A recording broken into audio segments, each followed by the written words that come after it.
All right, let's talk about something we all do. You've just finished writing something. Maybe it's an email, a report, whatever. You get to the end and you think, phew, the hard part's over. Now you just have to clean it up a bit.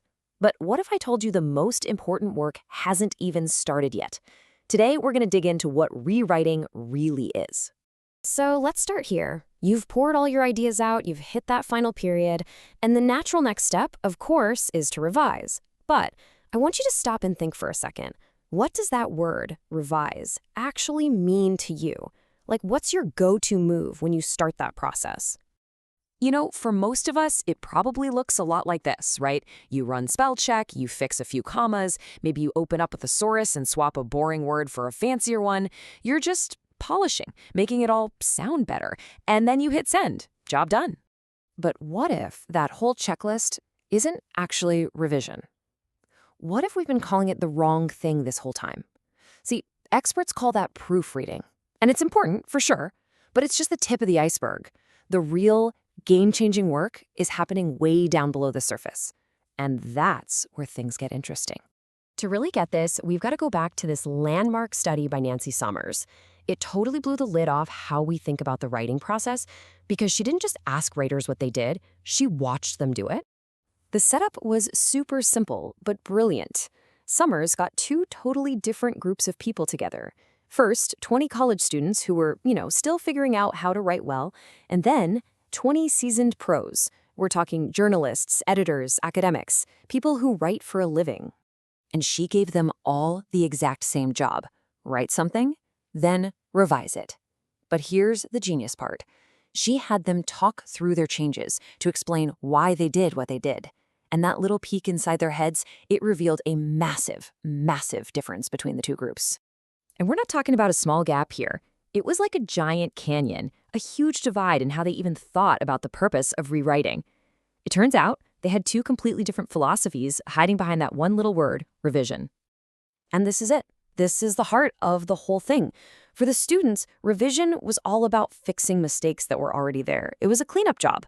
But for the experienced writers, it was about discovering what they wanted to say in the first place. For them, the first draft wasn't the end of writing. It was where the real thinking began. This really shows the difference in their mental maps. The students saw writing like a straight road. You have an idea, you write it down, you fix the bumps, and you're at the destination. But the pros saw it as a loop, a spiral. They'd write something, and that would spark a new thought, which would make them rewrite an earlier part, which would change the ending. They were constantly circling back and rethinking everything. Okay, let's break this down, because this is so important. Look at their focus. Students are zoomed way in, on the level of individual words and sentences. The pros, they're zoomed way out, looking at the entire structure, the main idea. And their process is totally different. Students are just tinkering, adding a word here, deleting one there.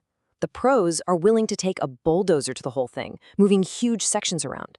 And their goals? Students want to sound better, which is kind of vague.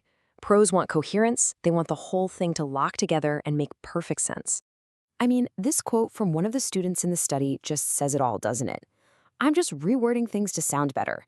It perfectly sums up that surface-level thinking. It's not about the argument or the structure or the purpose. It's just about changing the wallpaper.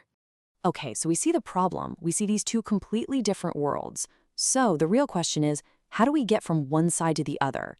How do we start to revise like an expert? Well, let's build a playbook. Here are 4 things you can try, pulled straight from the way the pros think. 1, ask yourself, what am I really trying to say here? Forget what you wrote. What's the deep down point? 2, be ruthless with your structure. What if your last paragraph was actually your first? Try it. Just cut and paste. 3, read your draft out loud. Your ears will catch awkward phrasing and clunky sentences that your eyes will miss. And 4, and this is maybe the most important, save the comma hunting and spell checking for the absolute very end. Don't polish a sentence you might delete anyway. So you might be wondering why we're talking about a study that's like 40 years old. It's because this idea is absolutely timeless. It's not just about writing skills, it's about a total shift in how you think. And if you remember just one thing from all of this, let it be this. Revision isn't some chore you do at the end. It's a way of thinking. It's not about fixing what's on the page. It's about discovering and clarifying your ideas in your own head. Revision is the thinking. So I'm going to leave you with this question. Think about something you're working on right now, a presentation, a big project. even just an important email. Instead of just polishing it, what would happen if you truly revisioned it? What big idea is just sitting there, waiting for you to find it?